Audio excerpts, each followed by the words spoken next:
박병석 지금 이제 국회의장인데요. 지금 이 박병석 그 국회의장 발언자 분석을 봤는데 이게 지금 숫자가 버즈량이 제가 잘못 본 건가? 이게 300만 조회수 이거 맞나요? 맞습니다. 예. 지금 이게 박병석 그 국회의장의 그 조회수가 이렇게 높은 이유가 뭔가요? 인기 가도를 달리고 인기 가도를요?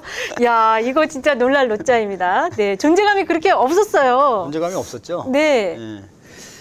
이번에 어쨌든 뭐 검찰 수사권 조정에 대한 법안 처리를 하면서 스포트라이트를 한 몸에 받았죠. 네. 원래 뭐 출장이 있었는데 그 출장도 취소시키면서 민주당 지지층에는 뭐랄까 출장을 취소시키면서까지 이 사안에 대한 중요성을 뭐 못 느끼나? 네. 느끼고 있나? 뭐 네. 이제 이런 거였는데 뭐 이게 웬걸? 뭐 네.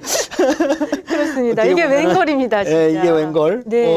보면은 뭐 저기 뭐야 권성동이 불러준 대로 쓴 합의안을 만든 게 이제 뭐 박병석이다 이제 이런 얘기도 있고 한데 어쨌든 이제 그 이 검찰 수사권 조정에 대한 입법 처리의 핵심이 네. 과거에는 원내대표들한테 있지 않았었습니까? 그렇죠. 원내대표들이 어떤 대결들을 보이고 그게 어떻게 합의를 하거나 아니면 그 합의가 파탄나거나 이런 건데 이번에는 원내대표들한테 있던 게 아니고 네. 박병석에게 있었죠. 그렇습니다. 본인도 아마 몰랐을 거예요. 이 정도로 인기가 높아졌을지. 네. 그래서 예.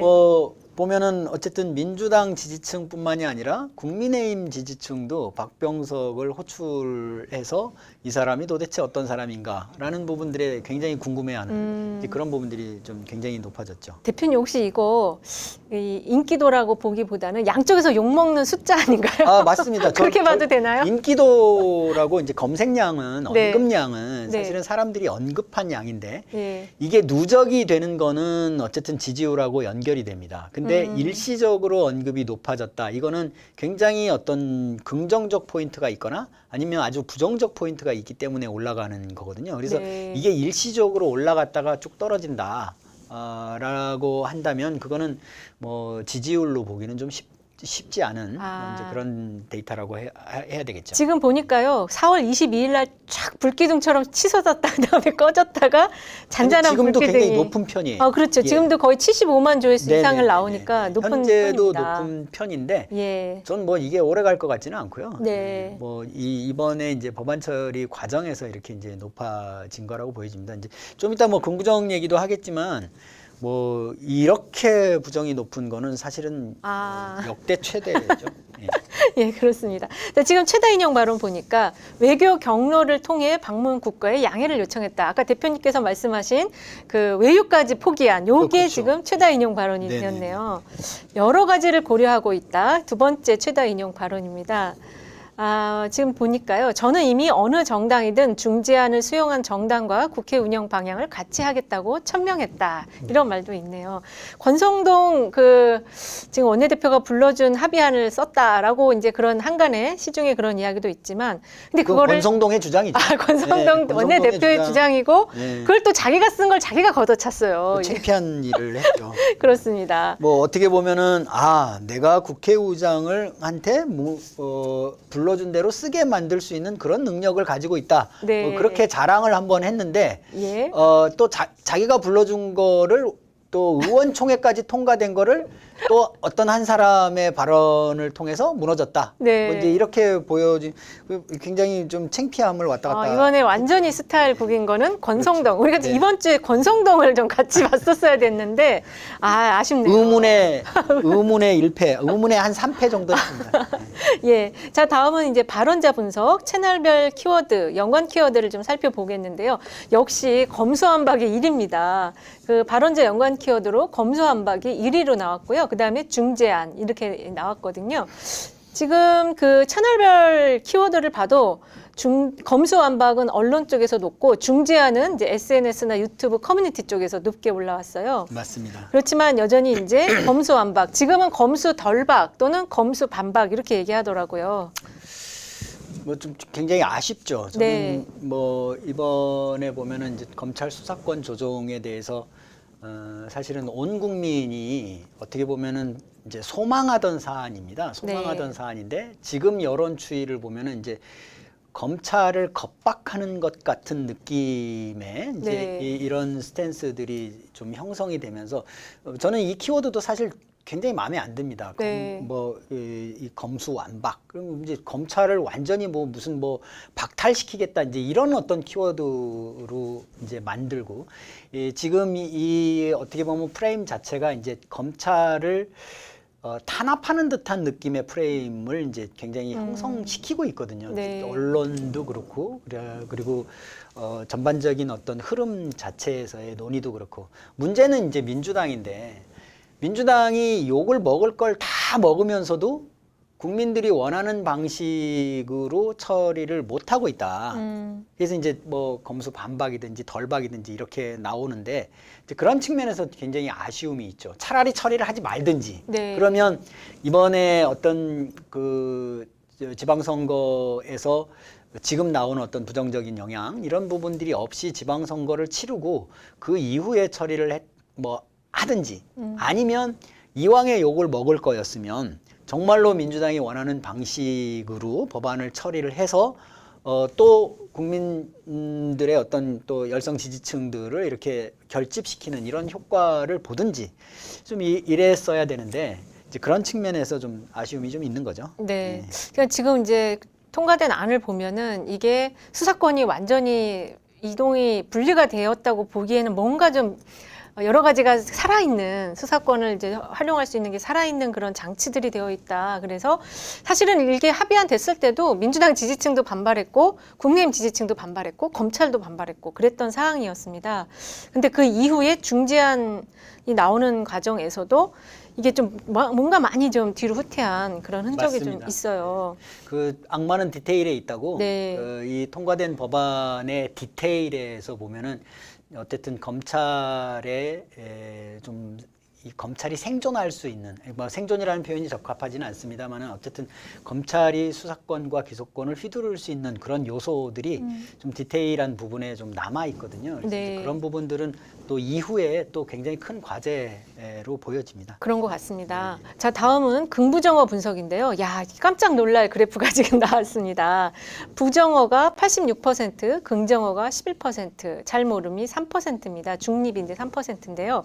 어쨌든 아까 그 높은 조회수 300만에 가까운 이 조회수에 지금 긍부정을 볼 때 부정이 지금 86%나 된다. 이거 어떻게 해석해야 되나요? 이게 좀 이제 자명한 거죠. 네. 이제 쉽게 얘기해서 뭐 저번 시간에 제가 잠깐 말씀드렸습니다만은 지금 어떤 사안에 대한 이제 국민적인 판단들을 보면 대략 50대 50입니다. 네. 근데 그거는 선거 지형이 아직까지 좀 이어지고 있는 거거든요. 대선. 예, 그래서 대선 지형이 이어지고 있는 거고, 뭐 예를 들면 뭐 이제 어떤 사안이든지 물어보면은 이제 과거의 어떤 이재명 지지층의 의견과 윤석열 지지층의 의견들이 이렇게 좀 나눠져 있는 경향들이 좀 있거든요. 예, 근데 이제 박병석 의원 의장 같은 경우는 지금 이제 86% 부정이 나오는 건데 네. 민주당 이재명 지지층도 비판을 하고 윤석열 지지층도 비판을 하는 네. 육바지가 되네요, 육바지. 뭐 그런 거죠. 네. 어쨌든 이제 입법권을 대신해서 자기가 중재안을 만들었지 않습니까? 누가 네. 불러줘서 만들었던 어쨌든 이제 입법권을 대신해서 만드는 건데 그 만드는 거에 대해서 민주당 지지층이 지지하느냐? 그렇지 않고요. 국민의힘 지지층이 지지하느냐? 그렇지 않은 거죠. 네. 그래서 어쨌든 이제 박병석 의장 같은 경우로 보면은 뭐 스스로는 어떤 역사에 남을 어떤 일을 했다 이렇게 얘기할 수 있겠지만 보면 앞으로의 어떤 정치 행로에 있어서는 굉장히 좀 피곤해지지 않을까. 그럴 것 같습니다. 지금 그 긍부정 키워드가 부정 키워드 1위가 범죄예요. 이게 지금 이게 어떻게 해석하기 나라 좀 다른데 이게 처리한 사람이 지금 범죄자들이 되는 건가요? 이거 어떻게 해석해야 되나요? 민주당 지지층도 범죄라고 생각을 하는 거고요. 네. 다시 말해서 어쨌든 입법권은 의원들한테 있잖아요. 그리고 의원들의 총의를 모아서 법안을 이제 만드는 건데 어쨌든 이제 박병석 의장이 개인적으로라고는 표현이 있을지 모르겠습니다만은 뭐 어쨌든 어떤 안을 가져와서 그거를 여야를 설득을 시켜가지고 타협을 하게 만들었지 않습니까? 네. 뭐 입법권의 기준에서 그거를 바라보는 관점에서 보면은 범죄인 거죠. 네. 마찬가지로 국민의힘 지지층에서도 보면은 네. 지금 이 되지도 않는 어떤 검찰 수사권 조정이라고 하는 이런 법안을 뭐 중재를 했던 안을 만들었던 어쨌든 통과시키는 것 자체는 범죄다. 또 이렇게 생각을 하는 거죠. 네, 그거는 이제 되지도 않는 법안은 그쪽 지지층의 목소리를 이제 약간 아, 네, 그 사람들이 생각하는 내용인 거죠. 대표님 생각은 아니시고. 아, 네, 뭐. 네. 예. 그래서 양쪽 다 지지층들이 지금 네. 이렇게 처리하는 거는 범죄다라고 지금 그래서 보는 뭐 시각인 것 키워드들을 같아요. 보면 네. 뭐 우려나 비판, 반발 이런 키워드에 비해서 범죄가 압도적으로 압도적이에요. 높습니다. 예, 네. 그래서 양측이 다 지금 박병석 의장의 그런 어떤 중재안 도출 과정과 통과 과정에 대해서 범죄라고 생각을 하는 거예요. 아, 이거 지금 박병석 의장님께는 상당히 지금 굉장히 아픈 이런 지금 긍부정어 분석입니다. 그렇죠. 실제로 보면은 박병석 의장의 그 저기 지역구 사무실에서 보면은 매일매일 뭐 사람들이 와가지고 네. 뭐 어쨌든 뭐 항의를 하나 보죠. 항의하고 붙이고 막 이러고 있는 거죠. 예. 그런 거 보면은 민주당 지지층에서도 보면은 어쨌든 뭐 간첩이다, 아바타다 뭐 이런 얘기들이 굉장히 많이 나오고 있습니다. 거기다가 또 최근에는 그 국민의힘 배현진 네. 의원으로부터 앙증맞은 몸 이런 또 모욕적인 언사까지 들어서 이래저래 지금 굉장히 피곤하신 분이신 것 같네요. 저는 이제 이 부분은 좀 하나 꼭 말씀드리고 싶은 생각이 좀 있어요. 네. 그러니까 어쨌든 이제 그 박병석 의장이 이제 71세죠. 71세고 배현진 의원이 38살입니다. 네. 이제 어떻게 보면은 아버지도 큰아버지 거의 그쵸. 큰아버지 자칫 잘못하면 할아버지. 그렇죠. 예전 같으면 할아버지. 할아버지. 예. 근데 그 할아버지한테 삿대질을 해 가면서 그 또 앙증맞은 몸. 아, 이 표현을 좀 할 수 어떻게 그런 어떤 표현을 할 수 있을까? 근데 이건 좀 네. 어쨌든 그 상대방이 기분 나쁘면 모욕감을 느끼게 맞습니다. 되는가가 기준이지 않습니까? 맞아요. 근데 어린아이한테 앙증맞다라고 하는 게 뭐 어떻게 그게 욕이 되겠어요? 근데 박병석 의장을 딱 보시면 아시겠지만 그분 70대 노인 아니 뭐 어르신에게 그렇게 얘기한다라는 거는 그건 좀 모욕도 보통 모욕이 아니죠. 그런 것 같습니다. 그것도 뭐 그 다음에 구두발로 찼다 이런 이야기를 하다 보니까 이게 좀 사과를 공개적으로 하실 내용이 아닌가 이런 생각이 들어요.